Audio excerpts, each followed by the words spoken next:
Dionysos, also known in Roman as Bacchus, was the god of grape harvest, also known as the god of wine and intoxication.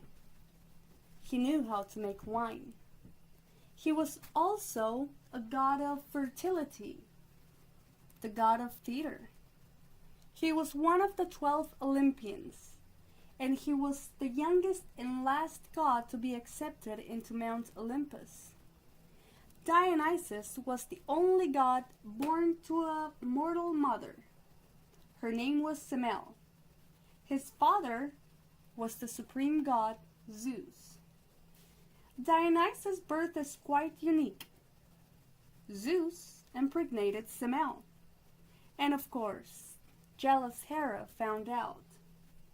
So she befriended Semele and convinced her to ask Zeus to see him in all his glory.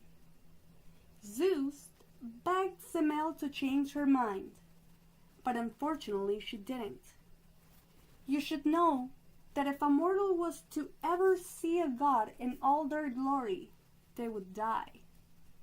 With that being said, Zeus came to her as the great storm god, lord of the lightning, and Semele was burned to ashes.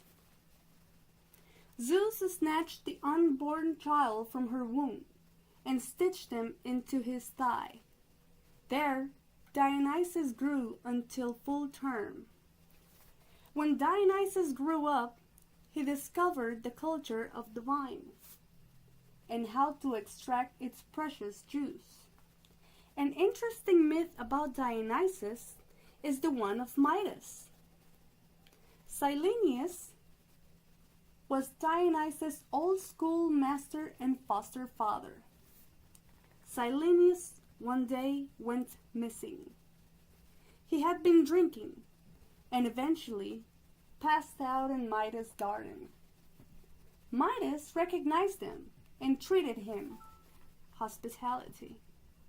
After 10 days, Midas took Silenus to Dionysus, and Dionysus wanted to reward him with anything he wished.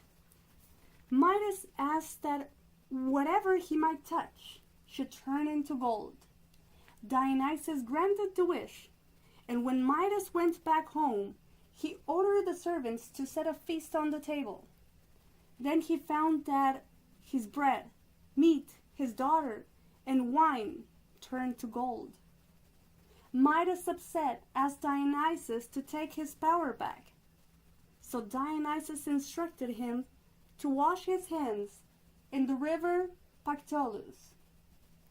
Midas did, and when he touched the water, the power passed into the river, turning the sand into gold.